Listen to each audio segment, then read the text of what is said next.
Hey everybody, Jason Burmis here, and as you guys know, I have been following the NXIVM case heavily. However, there were some developments during the height of the Epstein arrest that I did miss, including the postponement of several of those involved sentencing. Now, from what I understand, it's not everybody. We're going to read that, but I want to give a little recap before we get into that development, a lawsuit, how local media really drove this story forward and home. In fact, there's a new book out, and I wish I had the name of that. I should have covered that as well, by one of the local reporters. And I think it's extremely, and I think I met one of them at the symposium who's helping out on this. He's done a lot of really interesting work. On top of that, we're going to talk about some of the people that kind of skated by in this whole scandal. So, for those unfamiliar, there was a self-help group called NXIVM, an executive success program. A lot of people called it a Ponzi scheme. That's frontman, at least, was a guy named Keith Raniere. And he had failed with a similar type organization, I believe it was in Arkansas, called Consumer Byline. Now, when he brings this up to upstate New York, and again, reinvents it into NXIVM and the Success Program, the earmarks of multiple levels of pedophilia are already on the table. Now, this mixed things from like the Scientology point of view and others, and promoted this guy as a genius. And somewhere along the way, the Bronfman sisters get involved. Claire and Sarah Bronfman, the daughters of Edgar Bronfman Sr., a powerful businessman in his own right. They talk about him being a Seagram's heir, but also very heavily invested in the entertainment world and also the political world. Let's face it, he was the head of the World Jewish Congress, and he was given the American Medal of Freedom by Bill Clinton. Okay? All things I'd covered in the past for We Are Change. Now, for years and years, the allegations of pedophilia and beyond, we find out branding, we find out human experimentation, fright tests, etc., money laundering, hacking. I mean, the list goes on in this case.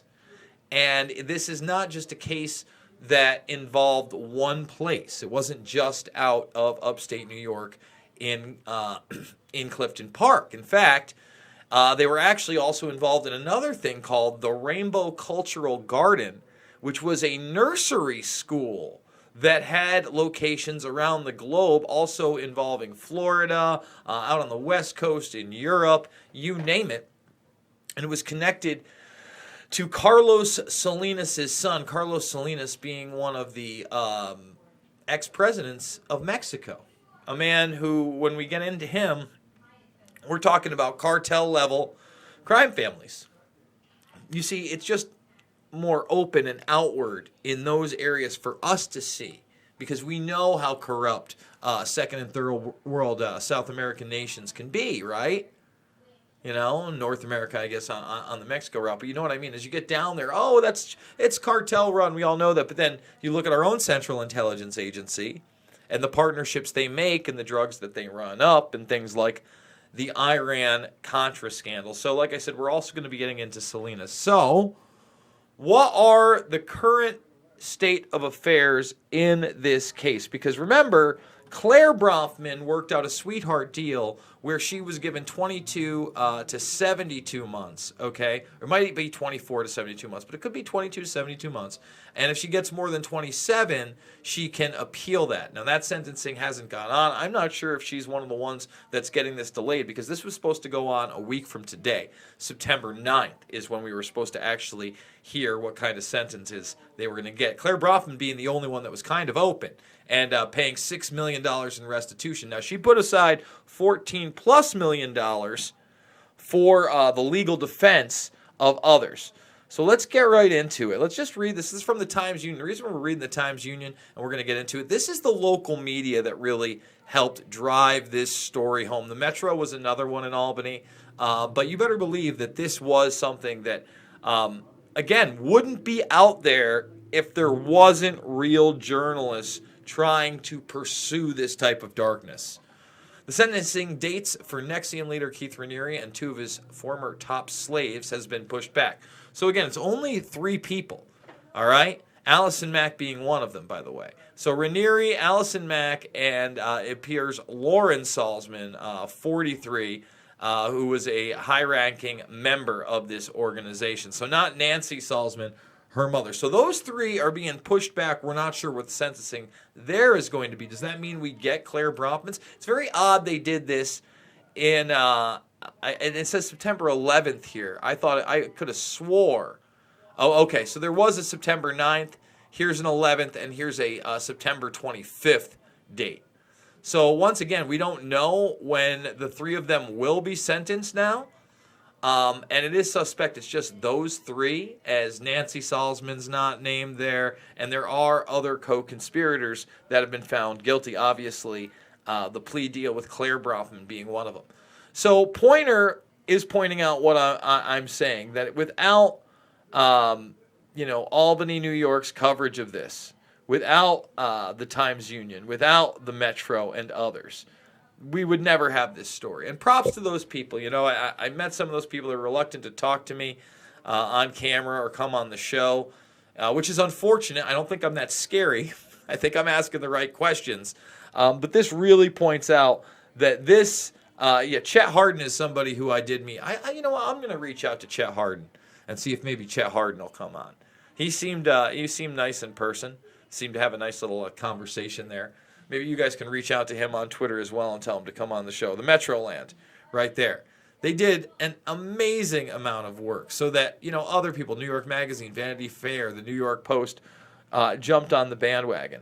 And now, NXIVM has actually been ordered to pay $1 million to an investigative firm. This is just a few days ago. Nick Waits! Thank you once again for the super chat. He who controls information controls the world, Dr. Stephen Franklin. So, a federal judge in New Jersey delivered NXIVM sex cult leader Keith Raniere an unwelcome birthday gift on Monday when he ordered the group to cough up more than $1 million it owes an investigation firm previously hired to fend off a civil lawsuit brought in the state. U.S. District Judge for the District of New Jersey, Catherine Hayden, ruled in favor of New York-based firm Inferior on Monday, the 59th birthday of Raniere, who was found guilty back in June on all charges. The judge ordered NXIVM to dole out a total of $1.369157.51, so around $1.4 million. $1 million. All right? And you better believe it. So I want to point this out. Art Voice, the Frank Report, Frank Parlato, they did some of the best work out there in bringing this into the public.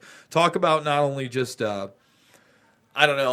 investigative work in upstate New York. Parlato out by Buffalo owned these different publications. There was another one that he happened, I think the Niagara Falls Reporter, something like that. And he's grinded on them. The one thing I'll say about Parlato is he openly said he also put out disinformation. He is the one quoted, and if you watch my little mini doc on NXIVM for We Are Change, saying that Claire Bronfman said that her father, in conjunction with the Illuminati, had manipulated markets to basically go after them, NXIVM and Raniere. So that's out in the public eye. I have to say that. But he also publishes some other good stuff. So here at the Frank Report, after you read about Carlos Salinas at 4 years old killing their 12-year-old maid with a gun. It's a real thing. This guy took his first life at 4. Scary, right? Made his way all the way up to the presidency. Well, the question is, did NXIVM actually launder money for these people as well? Carlos Salinas' brother was convicted of money laundering and ordering a hit on a rival politician. On February 28, 1995, Raul Salinas de Cordy was arrested after a classic Mexican standoff and charged with ordering and financing the murder of their rival, Jose Francisco Ruiz Maslu. So this asks the question, hey, were they laundering money? I mean, Emiliano Salinas, who wears this green shirt of pride and was in the upper echelons and connected to many of the Mexican nationals that would be turned into sex slaves that you heard so much about in this trial, including that 15-year-old girl. Well, he's not in jail, is he? And no one seems to be talking about their role in all of this. It's scary. So a lot's still going on in this NXIVM case. I'm going to keep up on it. I'm going to keep reporting on it. I already have a pretty extensive playlist for NXIVM. In fact, folks, if you go in, if you're not subscribed, now's the time to subscribe, ring the bell, thumbs this up, and share it. But you really need to watch this symposium, NXIVM Exposed.